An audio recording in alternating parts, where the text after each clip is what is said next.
Bonjour à tous et à toutes, ici Marwan et bienvenue sur la suite de la quête sur les moteurs de jeu.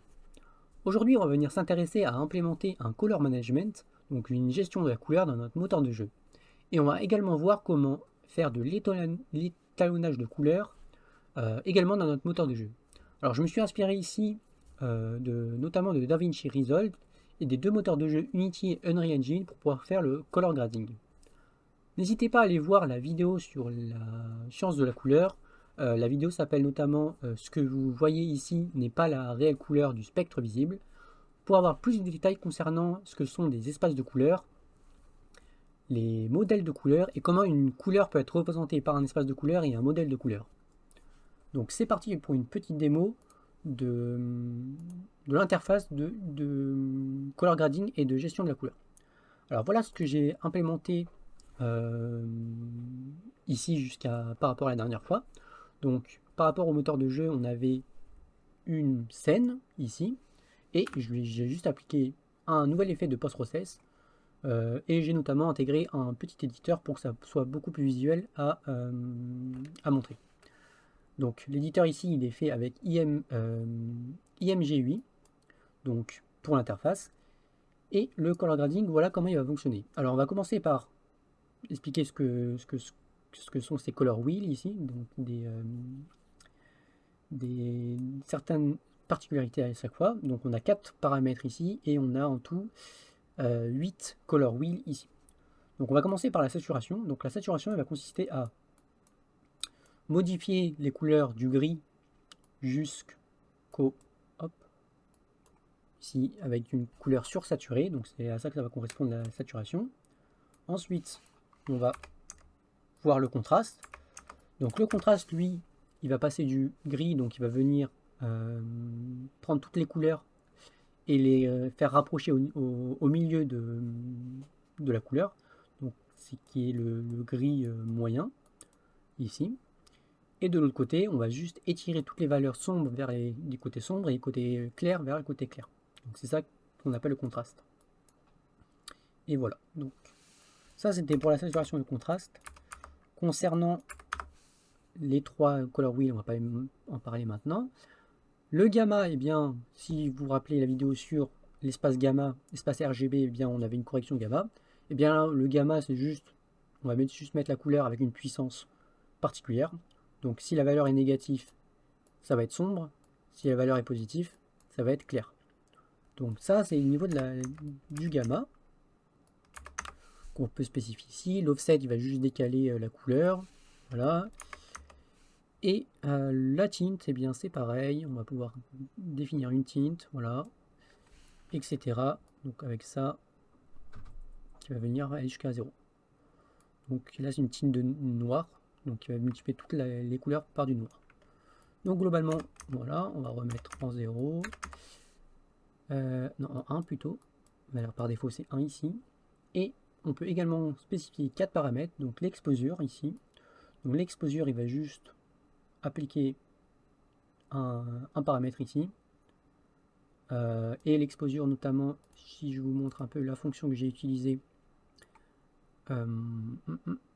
color grading, juste ici. Donc l'exposure, je l'ai mis, hop, exposure, on va le mettre ici, il est juste, apply exposure, voilà, c'est juste une puissance, je mets 2, la puissance d'exposure, et je multiplie par la couleur. De toute façon, je vous montrerai en détail l'implémentation. Hop, donc on va remettre à peu près vers 0. Voilà. Le Hue Shift, ça va juste décaler la Hue. Donc on va convertir la couleur avec le modèle HSV et on va juste décaler la Hue, en fait, la teinte. Et pour les deux paramètres ici, donc c'est du White Balance, donc qui va permettre de pouvoir spécifier la température, la tinte de température, et ici de la couleur froide, la couleur chaude. Donc ici j'ai utilisé notamment ce que fait Unity et notamment ce que a implémenté un excellent tutoriel qui s'appelle Color Grading de Catlight Coding qui implémente un color grading custom dans Unity. Et pour le white balance, je me suis inspiré de ça. Donc notamment avec une conversion de l'espace de couleur linéaire en espace LMS, qui est un espace de couleur également. Et le white balance, il se trouve, hop, tac tac tac, on va faire température. White balance, température, donc on définit deux floats, une température et une tint. Ensuite, on convertit avec la fonction d'Unity color balance to LMS coef, qui va nous donner un vecteur 3. Donc je peux un peu vous montrer ça. Donc il est juste ici, color balance to LMS coef. Globalement, ça va prendre une température et une tint, ça va donner un vecteur. Et dans le côté shader, eh bien, on va convertir la couleur en entrée vers LMS. Ensuite, on va multiplier la couleur par du RGB, whitebalance.rgb, parce que c'est un vecteur 4 ici. Et on va revenir en linéaire ici. Alors, linéaire ici, il est assez particulier. Dans mon moteur, moi, c'est pas linéaire, moi, c'est un espace de couleur dédié, qui est, comme vous le verrez, juste ici par la suite. Juste ici. Alors, sinon, globalement, on peut aussi utiliser pour le color grading 3 color wheel ici. Donc midtone, gain et gamma. Midtone va être utile pour les tons moyens de l'image. Gain va être utilisé pour notamment les hautes valeurs en intensité. Donc vous voyez que le blanc là, on voit bien que ici ça change beaucoup, ou même ici on voit que ça change beaucoup. Ça va dépendre. Voilà, ça aura un impact plus fort. En fait, la valeur ici aura un impact plus fort sur les tons haut. Et lift, bien, ça va être juste pour les côtés sombres ici et ici un peu. On voit que là, il a beaucoup plus de variables, alors que là, par exemple, ici, il n'y en a pas du tout, etc. Donc ça, c'est ces trois color wheels qui peut être intéressant aussi à prendre en compte. Et on peut également spécifier toutes ces color wheels ici par paramètre. Donc shadow, par exemple, on voit que ici, quand je modifie, bien, c'est juste l'impact est juste ici et ici. Et globalement, un peu ici, parce que c'est un peu sombre. Globalement, je peux aussi régler la range. Par exemple, si je mets ça comme ça, hop, je règle un petit peu la range pour pas qu'il y ait de modification, mais uniquement ici. Donc ça, c'est possible. Et après, on peut faire aussi dans les midtones, les highlights, etc. Et sinon, on peut également, si on souhaite, donc on va juste reset un peu, hop, on va relancer.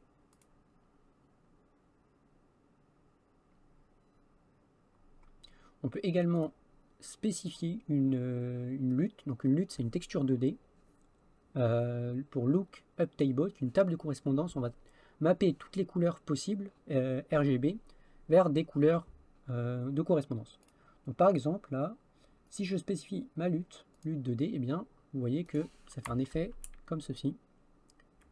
Hop, et je peux également, si je souhaite définir mon post-process volume pas en global, mais en local par rapport à cette box ici, et bien vous verrez que, vous voyez, je sors, je rentre, je sors et je rentre, donc c'est appliqué uniquement quand je suis là-dedans. Donc c'est un peu comment fonctionnent les moteurs de jeu. Donc j'ai implémenté tout un système de blend quand il y a des post-process volume qui se entremêlent. Bon, je ne vais pas l'expliquer ici, mais globalement, voilà ce que ça permet de faire dans ce petit color grading qui n'est pas parfait encore. Il y a sûrement des choses à revoir, etc. Alors, donc ça c'était pour la partie color grading. Donc je vous ai expliqué le shader juste après, mais pour la partie color management, eh bien, voilà comment on va fonctionner. Toutes mes couleurs ici sont définies dans un espace de couleur dédié. L'espace de couleur qui est un espace de couleur RGB. Donc soit on a plusieurs possibilités du sRGB. Donc on voit que là, quand je passe en sRGB, c'est un peu plus foncé. En linéaire, voilà, truc par défaut. Et sinon, je peux mettre en access, par exemple. En access, c'était comme ça. Et en access-CG, qui va être à peu près pareil que le sRGB. En tout cas, dans cette configuration, dans cette image-là. Vous verrez que si, par exemple, on a du rouge, par exemple, ou qui est de 1,00, par exemple, vous verrez que l'access va vraiment beaucoup changer. Mais globalement, là, il n'y a pas forcément de modification. Alors, je remets en linéaire sRGB. Et je peux également spécifier un espace de travail GPU Working Space. Donc soit je fais en linéaire sRGB, soit je le fais en ACSCG. Et vous allez voir que par exemple, donc là par exemple, quand je modifie ma saturation, là je suis en ACSCG dans mon working space, et quand je passe en linéaire sRGB, on voit, vous voyez que la modification ne s'est pas du tout pareil, que ce soit en linéaire ou en ACSCG. Donc ça c'était un peu comment je gère mes couleurs. Du coup, je représente mes couleurs dans un espace de couleurs RGB. Et maintenant, je vais vous montrer un peu comment ça fonctionne au niveau de l'implémentation. Donc, ce qui va nous intéresser ici, c'est Color Management, où j'implémente un ensemble d'espaces de couleurs, sRGB, linéaire sRGB, etc. Ici, YZ, LMS. On a soit les espaces de couleurs RGB, qui sont les 5 suivants, soit des espaces custom X, Y, Z et LMS. Chaque espace de couleur dérive de Color Space, et Color Space, elle est faite de cette manière-là. Donc, si je vous montre maintenant RGB Color Space, eh bien, on dispose d'un gamut. Donc, le gamut, je le rappelle, c'est défini par 4 composantes, définies dans des coordonnées chromatiques XY. Donc, red, green, blue et le white point. On n'oublie pas le white point, c'est important. Défini en XY. Le gamut définit une matrice pour convertir vers XY, Z, et on l'inverse aussi from XYZ pour avoir des valeurs de XYZ vers le gamut correspondant ici. Alors, donc, je vais vous montrer un peu la fonction. Donc, je me suis basé sur un excellent site développé par Bruce Lindblom, qui a fait un excellent travail sur les espaces de travail, les espaces de couleurs plutôt. Et donc on définit la matrice RGB XYZ matrice comme ça. Donc après là il est défini à la main. Moi j'utilise sa manière de calculer ici. Et donc voilà comme je le fais. Donc voilà on inverse comme on l'inverse ici. Hein. Fois le white point ici. Et à la fin on a les bonnes variables ici. Et sinon voilà j'ai juste repris la matrice définie ici primaire. Le white point comme on l'a fait ici. Donc je vais un peu dézoomer, je vous montre. Et pour la matrice from x, y, z, bien on va juste inverser cette matrice. Alors je pourrais avoir des matrices déjà définies. Globalement, moi je les fais au niveau du calcul, qui s'initialisent au tout début. Et comme ça, je peux faire en fait des gamut custom et des espaces de couleur RGB custom aussi.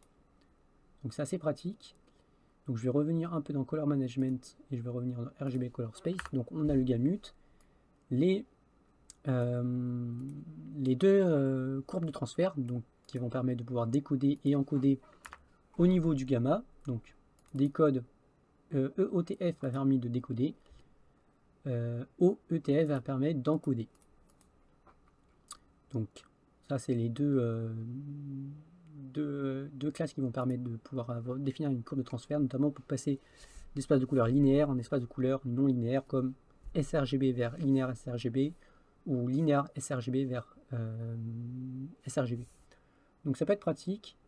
Et on peut également le faire pour les espaces de couleur ACES. Donc linéaire ACES c'est ACES-CG, comme je l'ai dans mon moteur, pas dans mon interface. Et ACES-CC et ACES-CT, c'est les deux espaces de couleur non linéaires de ACES. Donc, c'est comme ça que je vais définir. Donc, je vais définir un espace de couleur de travail, ça c'est au niveau du CPU, un espace de couleur au niveau du GPU, et un espace de couleur au niveau du mainframe buffer, qui est la data qu'on va stocker pour pouvoir être affiché sur l'écran. Donc ça c'était un peu pour le color management.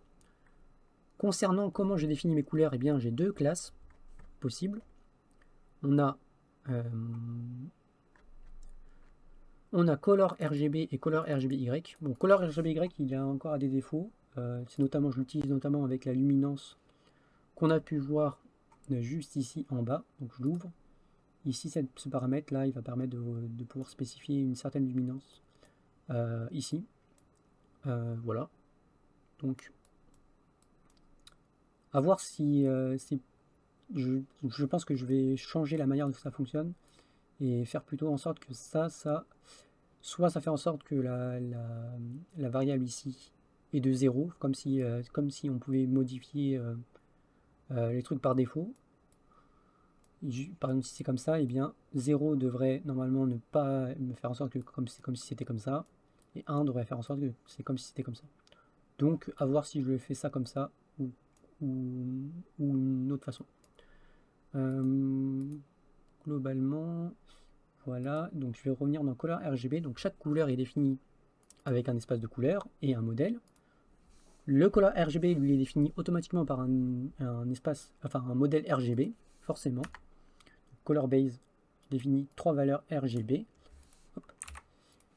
Et Color Base, lui, définit juste des fonctions virtuelles pour récupérer l'espace de couleur et le color model, qui va être utile notamment par exemple pour Color, la classe Color directement, qui est une classe couleur générique définissant un modèle et un espace de couleur. Contrairement à Color RGB, lui, qui automatiquement est un modèle RGB, Color RGB Base, un modèle RGB. L'espace de couleur, par contre, est défini comme ceci, avec un énumérateur en fonction de quel énumérateur on souhaite spécifier. Donc RGB Color Space Type va prendre 6 paramètres en fonction de l'espace de couleur défini. Donc ça c'est pratique si on souhaite définir une couleur, donc RGB, modèle RGB, mais dans un espace de couleur RGB différent, ACS, linéaire ou quoi. On a des fonctions après pour convertir en linéaire ici. Get qui est une classe juste linéaire ici. Get Color Space, eh bien on va venir parser hop, le type ici, vérifier et récupérer en fait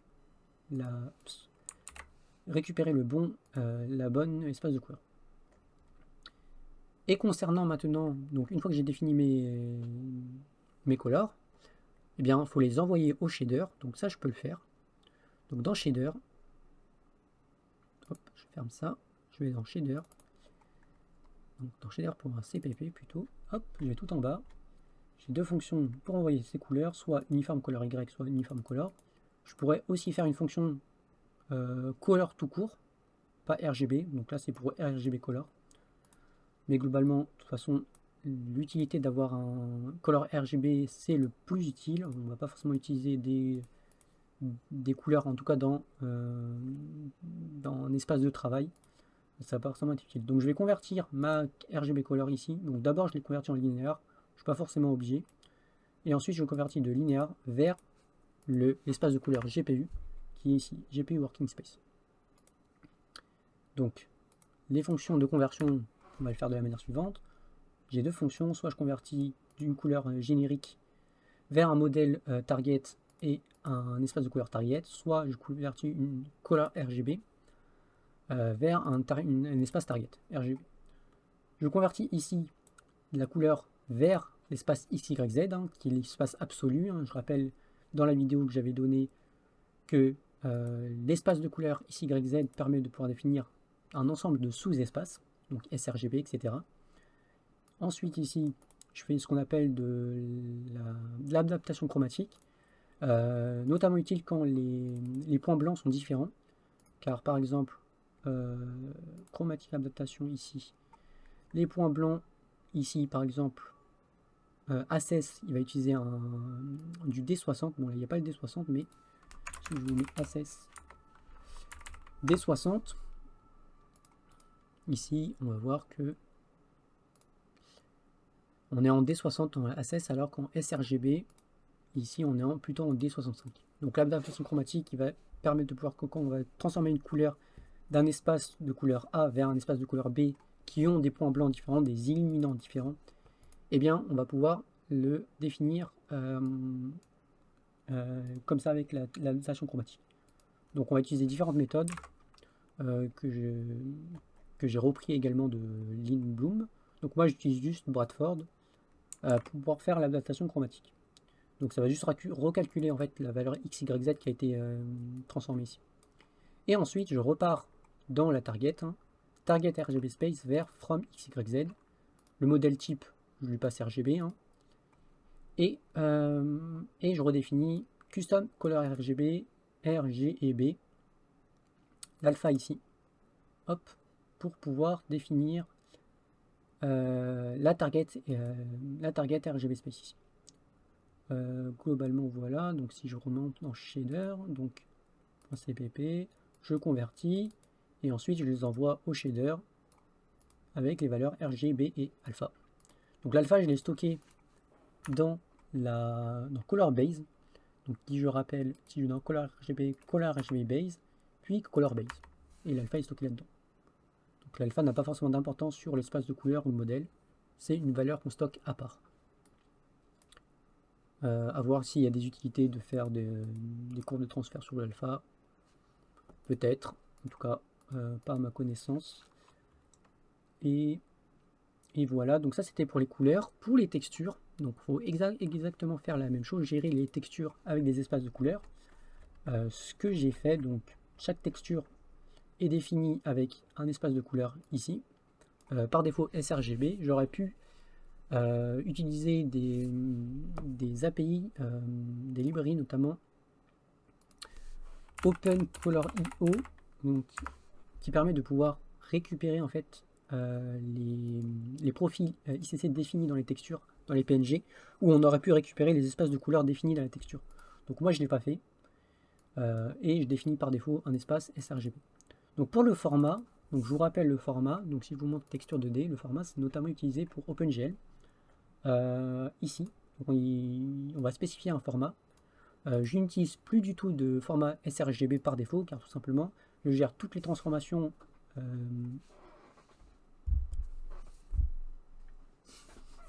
parce que tout simplement je gère toutes les transformations moi-même, donc l'espace sRGB je le gère au niveau des conversions.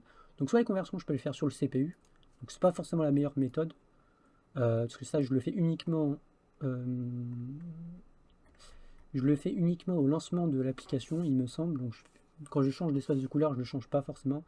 Donc je convertis en fait la texture, les données de texture vers l'espace de couleur du GPU qu'on va souhaiter l'utiliser.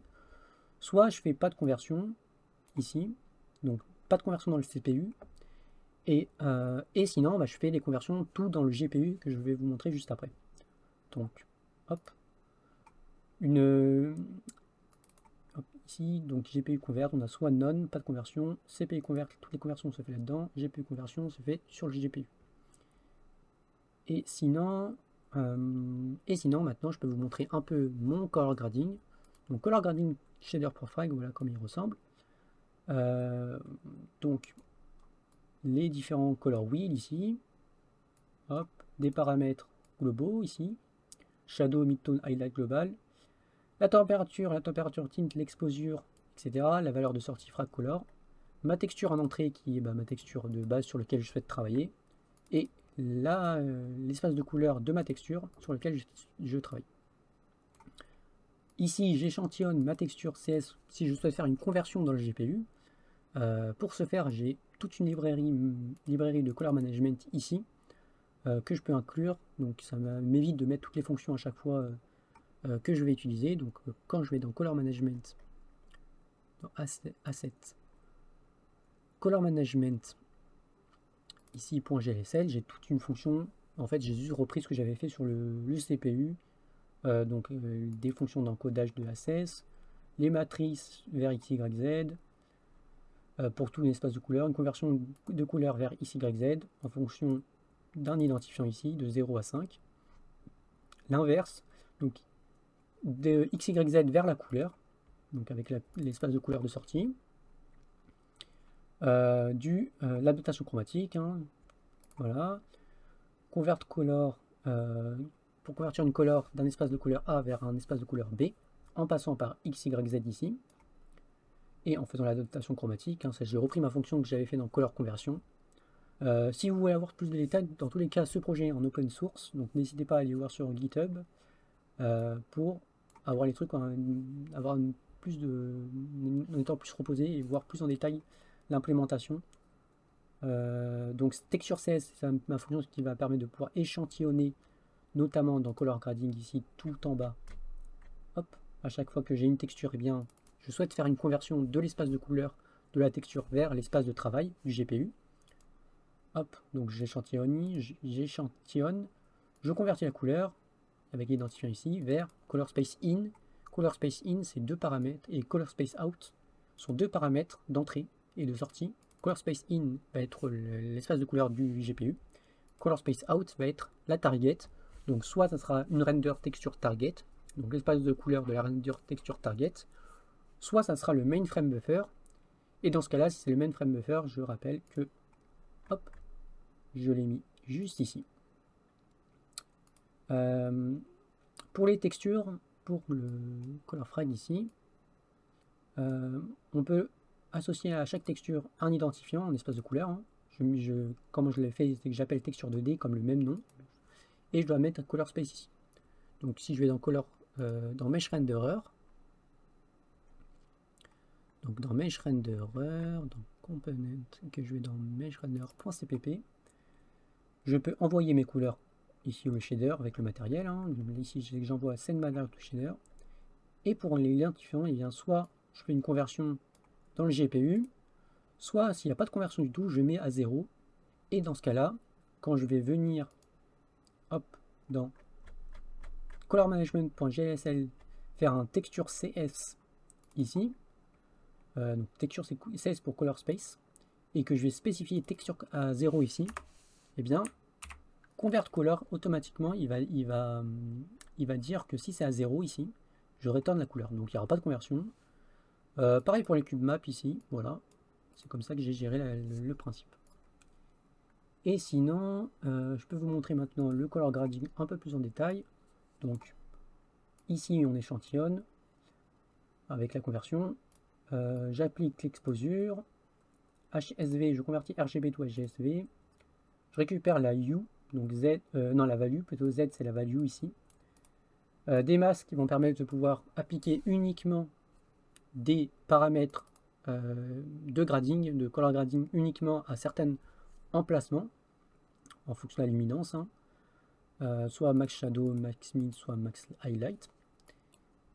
Apply hue, apply temperature and tint, apply grading pour le global, et je reconvertis de l'espace de couleur du GPU, hein, color space in, vers l'espace de couleur de sortie. Et pour vous montrer un peu les fonctions détail, donc apply grading c'est comme ceci, la luminance, ça donc j'ai repris ce qui avait été mis dans, je vous rappelle, color grading ici, hein, donc, je convertis en espace LMS, je calcule les color balance to LMS coef, hein, qu'on a calculé ici. Hein. Donc ça, j'aurais pu le faire sur le CPU d'ailleurs. Moi, je l'ai fait sur le GPU. Parce que je récupère la température, la tint, la balance, et, etc. Donc je ne me suis pas forcément attardé sur le white balance. Tout simplement parce qu'il y a plusieurs techniques utilisées. Et au début, j'étais parti sur faire du white balance avec des Kelvin. Donc définir la température avec des Kelvin. Globalement, je sais pas ce que j'ai fait. Il me semble que j'avais même mis une fonction ici. Est-ce que je l'ai laissé? Voilà, Kelvin to RGB. Donc globalement, j'ai pas forcément compris le principe et comment ça fonctionne. Donc j'ai pas voulu m'aventurer là-dedans. Et il faudrait avoir plus de recherche de ma part pour pouvoir faire ceci avec des Kelvin. Donc Unreal Engine, oui, je crois qu'il le gère avec les Kelvin. Unity le fait avec température et tint, comme ceci, et avec l'espace LMS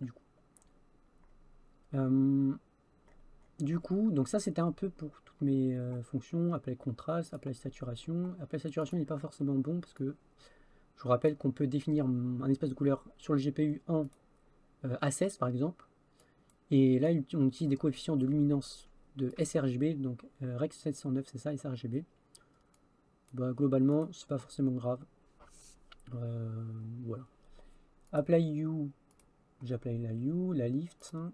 Ici, vous voyez que la lift elle est un peu similaire à le gain, sauf que la lift on fait 1 moins color in, alors que le gain on fait gain value fois color in. Tout simplement parce que plus la color in est basse, donc proche de 0, et plus la lift value sera fort. Enfin, la variable lift value sera appliquée fort sur les basses valeurs, et plus c'est haut, et moins il sera appliqué. Color mid-tone, c'est pareil, hein. Si c'est proche du centre, donc 0,5, 0,5, 0,5, ça sera fortement appliqué, et sinon, ça ne sera pas appliqué. Et gain, c'est pareil, si la valeur elle est haute de 1, 1, 1, 1, 1, ça sera fortement appliqué. La gamma, j'applique des power up, enfin des puissances hein, ici. Positif, ça sera comme ceci. Si c'est entre 0 et 1, enfin entre 0 et moins 1 plutôt. Parce que je rappelle que mes valeurs de gamma value sont entre moins 1 et 1. Et donc quand c'est négatif, ben, je l'applique comme ceci. Si c'est positif, c'est comme si c'était comme ceci. Donc c'est pour ça que des fois c'est clair, des fois c'est sombre. La tint c'est juste une multiplication, l'offset c'est juste un indicalement.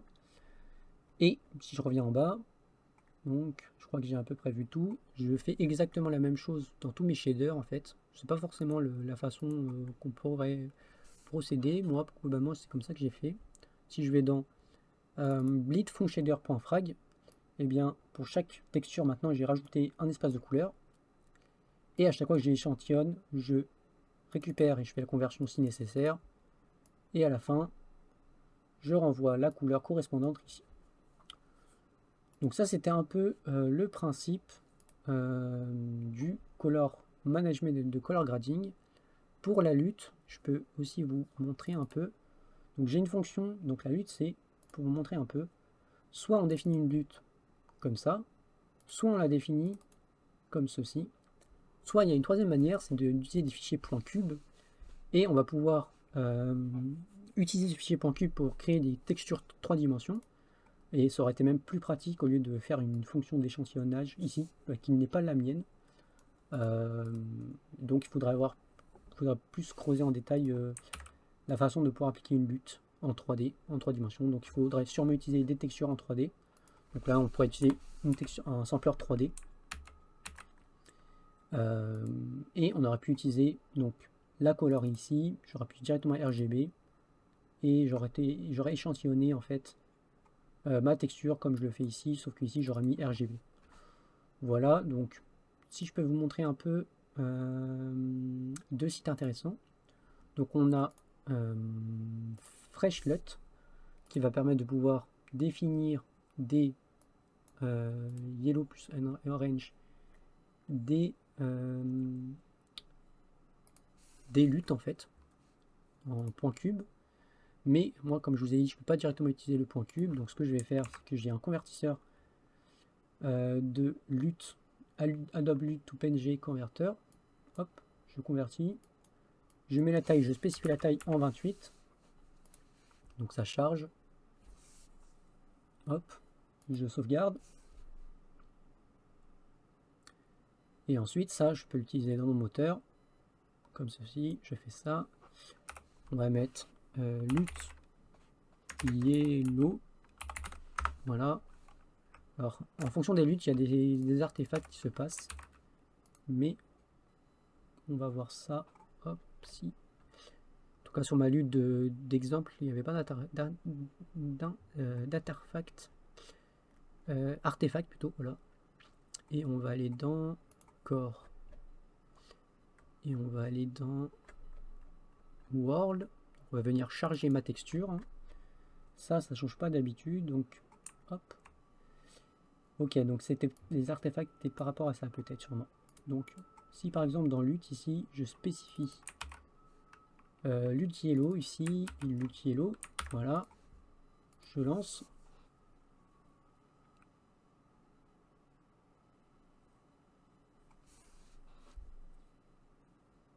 Donc on n'oublie pas de mettre RGB 8 en point, clamp to edge, et on met pas d'anisotropie aussi.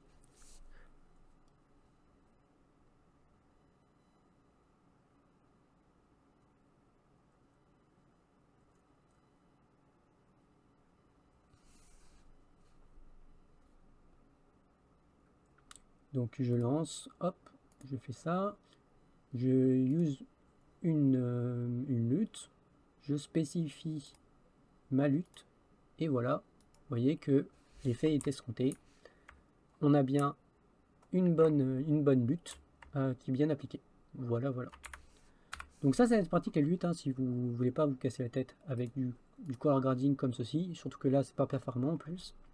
Là, c'est très performant. Je vous invite aussi à aller voir le tuto pour appliquer une lutte de Catlight Coding, si vous voulez avoir plus de détails par rapport à ça. Il fait tout un point sur les luttes. Voilà, après il y a des questions de... Vous verrez que... hop, donc là on a des luttes, on a nos luttes. Final pass, vous verrez qu'il y a des problèmes aussi. Là on voit certaines artefacts, etc. en fonction de soit la régulation de la lutte, soit de la lutte en elle-même. Donc voilà, c'était à peu près tout. N'hésitez pas à me dire ce que vous avez pensé de cette vidéo. Si vous souhaitez que j'explore d'autres effets de post-process, notamment je vais continuer sur cette lancée à aborder d'autres effets de post-process. J'ai pas voulu faire une vidéo assez explicative et montée, tout simplement parce que c'est un sujet assez profond. Il me manque des recherches assez poussées. Et là, il faudrait plus de recherches et de ma part concernant le color grading et le color management. Les prochaines vidéos seront sûrement sur, donc soit on fera de l'HDR, soit on fera de l'HDR sûrement, donc du tone mapping et du bloom, sûrement ce sera les trois sujets, tone mapping, bloom et HDR, qui vont permettre de pouvoir notamment faire des effets de bloom, hein, qui, si je vous montre effect, hop, bloom effect, qui vont permettre de pouvoir rendre les images assez lumineuses dans certains endroits, dans une image assez fortement éclairée à certains endroits. Donc ça va être assez stylé, je pense, et je ferai sûrement là une vidéo plus montée que la vidéo qu'on a fait aujourd'hui. Donc n'hésitez pas à mettre un commentaire, à vous abonner, à me suivre sur Patreon. Donc j'ai mis en place un Patreon si vous souhaitez supporter mon travail. Je vous dis à la prochaine, c'était Marwan pour de nouvelles quêtes d'un programmeur.